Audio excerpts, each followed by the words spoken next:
What's up, everybody? Creatures of Darkness coming at you today. And today we got to talk about something very nostalgic for me and a bunch of you all out there, I'm sure, a bunch of 90s kids. We got to talk about Snick. Does everybody remember Snick, man? We had some of the greatest classics ever on there. Kenan and Kel, Clarissa Explains It All, Are You Afraid of the Dark? I remember I used to stay up and wait for Are You Afraid of the Dark to come on, and then like after the episode ended, there'd be a countdown until the next Saturday night was Snick, and just a bunch of great shows, man.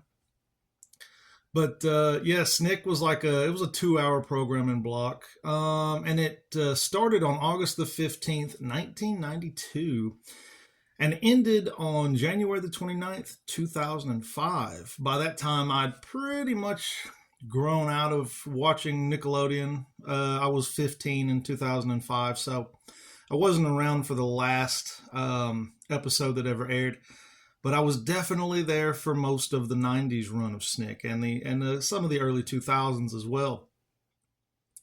And at the time of Snick's creation, um, traditional networks such as like ABC, NBC, CBS, they didn't have a specific program block for younger viewers on Saturday nights because the belief at the time was that viewers who were younger than 50 years old would be out, having fun or like spending time with friends or something on Saturday nights.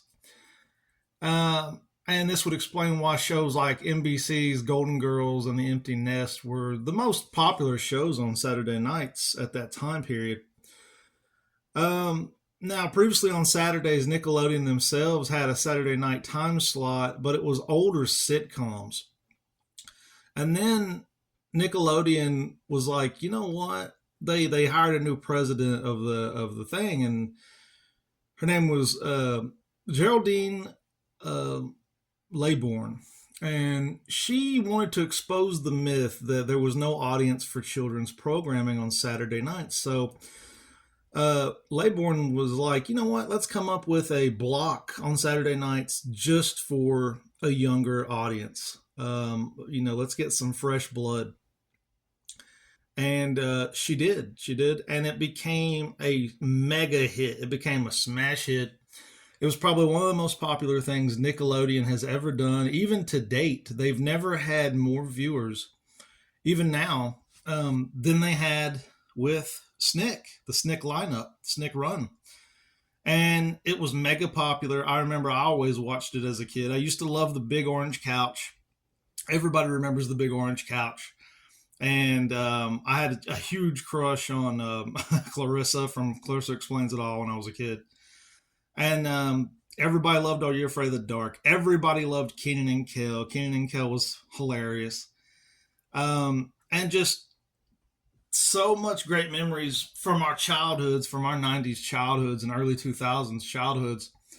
Um, and it's all thanks to Laybourne. And I'm glad she took the chance on younger viewers and on kids and really turned Nickelodeon around and really believed in them. Because if you look at what Nickelodeon was like before Snick, Nickelodeon was a very different channel. It was very boring, very dull. They played old sitcoms all the time, and Nickelodeon really wasn't based for kids at the time. It was like an educational channel, kind of like PBS or something, until 1992 when Snick started airing, and then it really started to find its way and change its direction and its path, and it became the face of really kids. And so on January the 29th of 2005, Snick aired for the last time and was replaced the following week by the Saturday night version of Teen Nick. And the Teen Nick block was discontinued in February of 2009. So the Teen Nick block didn't do anywhere near as well as Snick did. Snick was a mega success. They really took a chance on it. They hit the ball out of the park. And it's very nostalgic for me just to be even talking about Snick. I really miss Snick. They don't make TV like they used to. I don't even think they do Saturday morning cartoons now.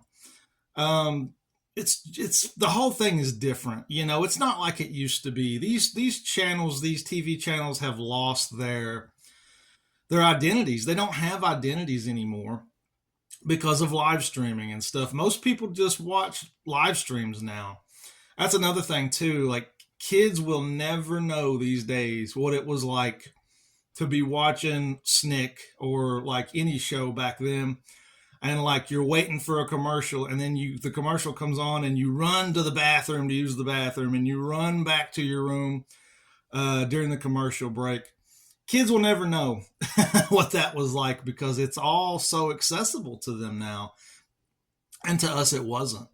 I remember I had a VHS player, and I used to record. I had like a couple of like blank tapes, and I would record Snick. I would record Snick runs, like the whole 2 hour run, and I have those VHS tapes somewhere. So I have like some old timey runs of Snick on VHS. And there's also, if you look it up on YouTube, um, somebody uploaded some of the episodes of Snick as well, and that's really cool. But just kind of wanted to talk about this really quickly today. I miss Snick. I miss the nostalgia of it. I miss being a kid sometimes. But it's a different era. It's a different era in time. And like I said, these TV channels have lost their identities. They don't have identities anymore.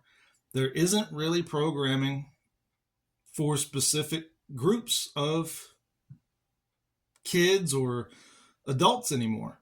Like I said, I don't even think they have Saturday morning cartoons now. Um, I don't even know what kids do now anyway. They probably don't even watch TV. They're probably like too busy on their phone or their tablet or whatever. But yeah, I just really wanted to be nostalgic today, and just talk about the good times, and just talk about something that I'm sure that we all loved. I love the Big Orange Couch. Actually, I looked up the Big Orange Couch a few years ago. I always wondered what happened to it. And they kept it. Somebody made a Tumblr account, and they took a picture of the Big Orange Couch in their living room. It's like in their living room of their house or their apartment or somewhere.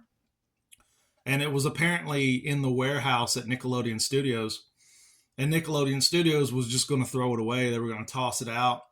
And the guy asked if he could have it, and they said, sure, get it out of the warehouse. And so I thought that was really cool, but kind of a shame they were just going to toss the symbolism for 90s childhood away, just throw it in the dumpster like it was nothing. I thought that was kind of sad. Really goes to show you that Nickelodeon has really, really lost its soul. It used to definitely have a soul back in the Snick days. Doesn't have a soul anymore. Now it's just corporate nonsense. And that's a real shame. But anyways, hope y'all enjoyed this, and I'll catch you in the next one. Peace.